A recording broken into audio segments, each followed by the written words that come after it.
홍범도, 지금 홍범도 장군에 관한 얘기가 계속 이제 지금 그 이슈가 돼 가고 있는데 11시 김광일 쇼가 여기에 대한 생각을 정리를 해서 말씀을 드리겠습니다.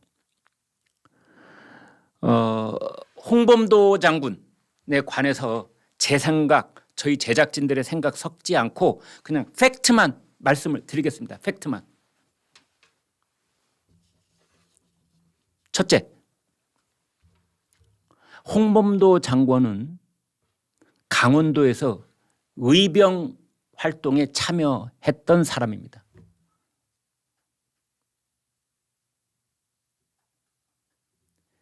그리고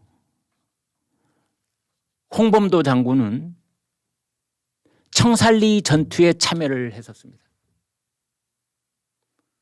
거기서 승리를 거뒀습니다. 그래서 무장 독립투쟁의 영웅이라고 부름직한 그런 이력을 갖고 있습니다. 여기까지가 팩트. 그 다음에 1921년에 말이죠. 1921년.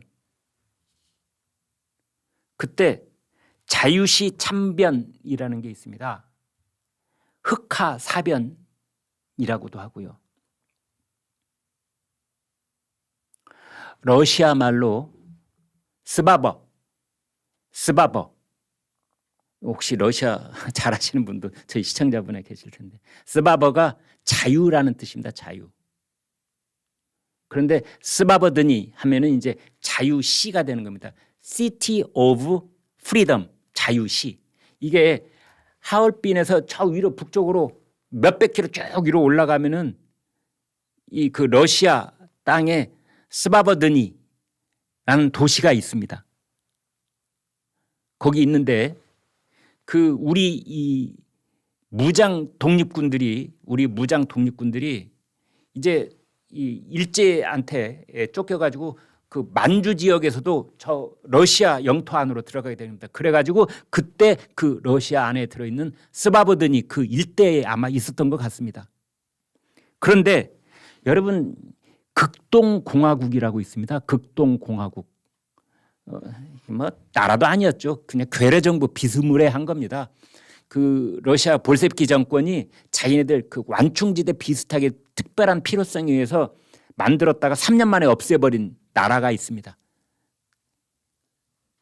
2022년에 2022년 뭐 그 어간에 좀 있었다가 없어진 그런 나라도 아니죠. 뭐 괴뢰 정부 비슷한 건데 극동공화국입니다.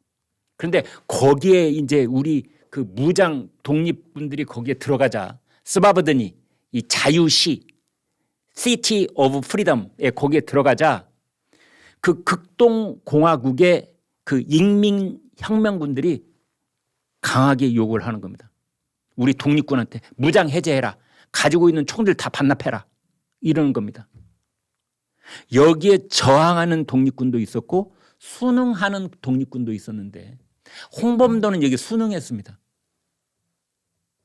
그리고 어떤 독립군들은 여기 저항을 했지요. 이 저항하는 독립군들은 이 극동공화국의 인민혁명군, 적군 이 사람들이 살상을 하는 겁니다.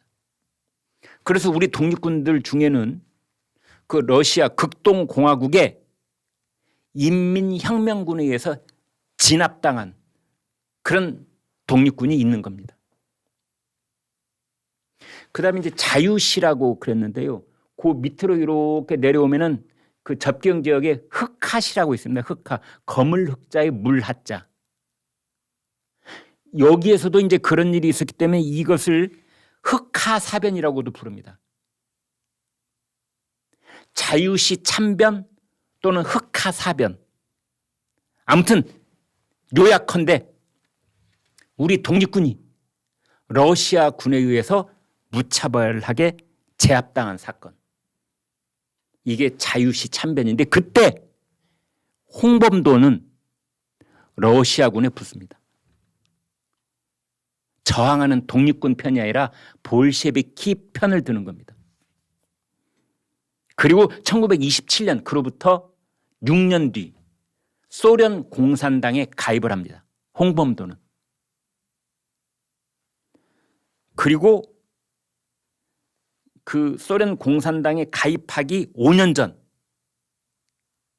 모스크바에서 극동 민족대회라는 게 열리는데 그때 홍범도가 모스크바까지 갑니다. 그 먼 길을 갑니다. 거기에서 레닌한테 금화도 받고 권총도 받습니다. 그 권총을 평생 몸에 지니고 다녔다고 그러죠. 그러니까 홍범도는 레닌한테 금화도 받고 권총도 받고 소련 공산당 당원이었던 겁니다. 그러다가 1927년 공산당 당원이 되는 게 벌써 59살, 59세. 당시로서는 거의 이제 노인이 되는 겁니다. 지금은 아니지만 당시 59살.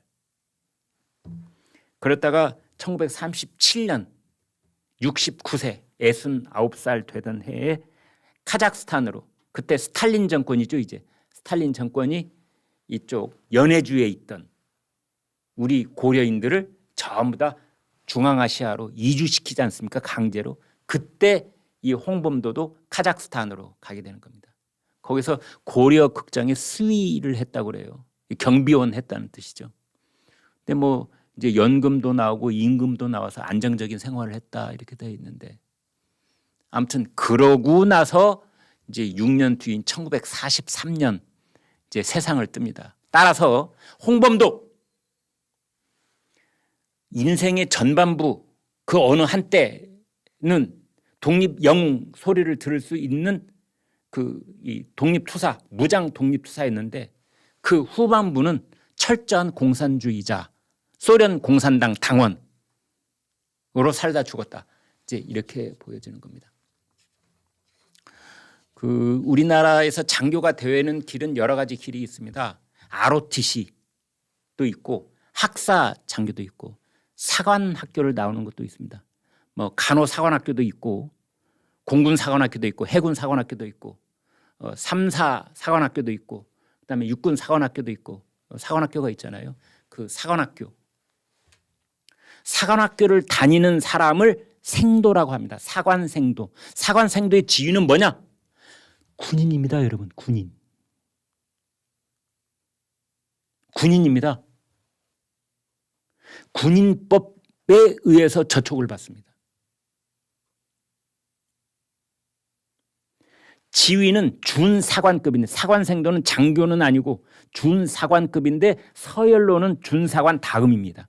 그런데 모든 예우는 준사관에 준해서 다 받습니다. 군 형법에 의해서 저촉을 받고, 다만 사관생도는 군인은 공무원인데 반해서 사관생도는 공무원은 아닙니다. 따라서 사관생도는 군인입니다. 국가를 위해서 몸과 생명을 바친다라는 게 사관생도들의 생활 신조 제첫 번째입니다. 누구를 위해서? 국가와 국민을 위해서 몸과 생명을 바친다. 마음과 생명을 바친다.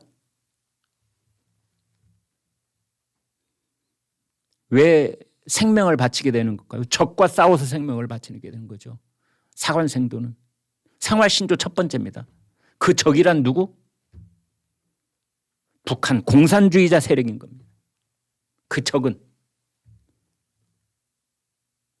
따라서 육군사관학교 학습관 그 출입하는 강의를 들을 때마다 들락거려야 되는 거기에 홍범도 장군의 흉상이 있다면 거기에 격려를 하게 되는 것일 테고, 그 격려를 한다는 것은 공산주의자한테 격려를 하는 그 결과가 아니겠느냐. 적과 싸워서 우리의 주적은, 대한민국의 주적은 북한 공산 세력, 그것과 그들의 지휘를 받는 북한 인민군인 겁니다. 그런데 그 공산주의자였던 홍범도 장군한테 격려를 한다? 그래서 이걸 옮기자 하게 됐던 것이라는 결론을 내려볼 수 있겠습니다.